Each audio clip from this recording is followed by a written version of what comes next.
aujourd'hui, la lutte pour le salut de l'humanité, pour échapper aux catastrophes, pour arriver à un monde meilleur, pour avoir une autre vie, cette lutte, elle est formidable. C'est la cause la plus grande qu'on ait jamais connue dans toute l'histoire humaine.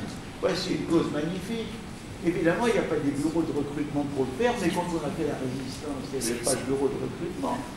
On s'engageait, pour reprendre le terme qu'a remis en scène Stéphane, et puis chacun, là où il était, comme il pouvait, dans tel ou tel sens. Chacun ne peut pas assumer tout, mais celui qui agit pour l'écologie, pour l'agriculture biologique, pour la coopération contre les inégalités, chacun, là où il est, peut intervenir pour cette cause. Et il faut dire aux jeunes qu'ils sont en plein désarroi, c'est vrai, parce que les vieux sont plutôt désabusés. Ils ont cru aux promesses qui n'ont pas été tenues, qui étaient illusoires.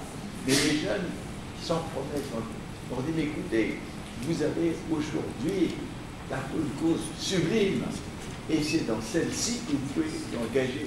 Oui, d'abord un mot sur le courage. Moi, je suis d'une nature très, très créative.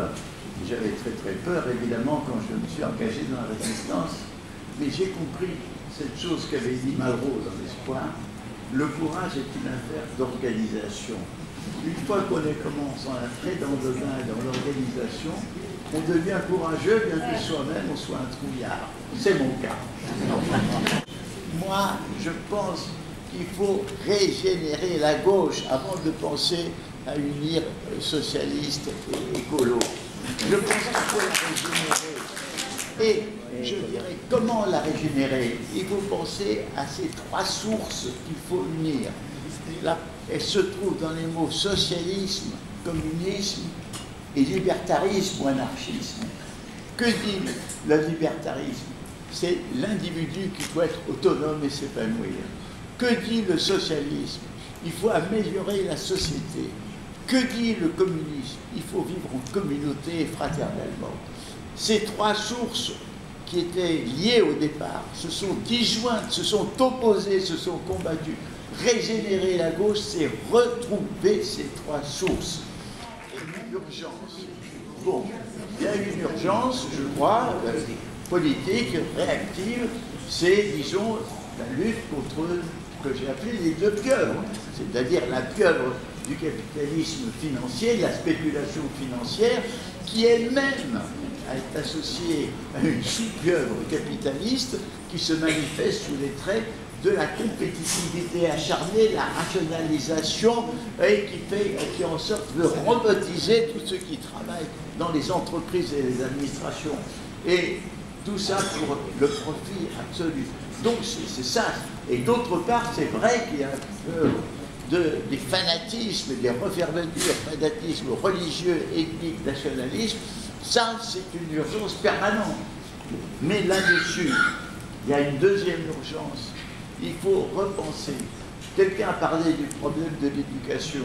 Il faut réformer, révolutionner l'éducation, parce qu'on nous apprend à séparer les choses et à occulter les problèmes fondamentaux. Certains pensent qu'il faut d'abord changer la société.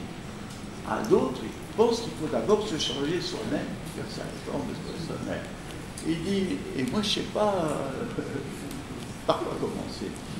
Ben, il faut commencer partout en même temps. C'est évident. Gandhi disait, nous devons être le changement que nous voulons. Bien sûr, on ne peut pas être en soi-même tout le changement que nous voulons. Mais nous voudrons quand même, ça veut dire quand même avoir plus de compréhension pour autrui, à moins de mépris pour autrui. Quand on parle d'autrui, de rapport avec l'autre, c'est évidemment fondamental. Qu'est-ce que c'est que l'autre? L'autre, c'est celui qui est à la fois identique et différent de soi. Donc, il faut respecter sa différence, mais il faut comprendre qu'il est comme nous, capable des mêmes souffrances, des mêmes joies. L'urgence, c'est de penser aussi, si on pense aux deux choses à la fois, c'est certain qu'il faut penser à changer la société. Et je crois que c'est dans tous les domaines qu'il faut changer. C'est tous les domaines qu'il faut réformer. Mais aussi, changer de vie, c'est pas seulement, disons, avoir une vie plus compréhensive, moins bordée. Il faut penser que la vie, la vraie vie, c'est la vie poétique. Je veux dire que la vie prosaïque, c'est les choses qu'on est obligé de faire qui nous emmerdent. Alors que la vie poétique, c'est ce qui nous épanouit, c'est ce qui nous fait communiquer, c'est ce qui nous fait aimer, c'est ce qui nous fait jouer, c'est ce qui nous fait rire. C'est ça la vie poétique. Or, autrement dit, dans mon livre sur l'éthique, j'ai dit qu'il y a deux impératifs éthiques. Lutter contre la cruauté du monde et la barbarie humaine, et aussi permettre, faire tout pour que chacun puisse vivre poétiquement sa propre vie. Donc, je ne faut pas distinguer, il ne faut pas opposer l'urgence des problèmes politiques, sociaux, et l'urgence des problèmes qui s'opposent à nous-mêmes, pas seulement en tant qu'individus, mais membres d'une communauté ayant des amours, des amitiés. C'est ça qu'il faut développer au maximum. Voilà mes urgences.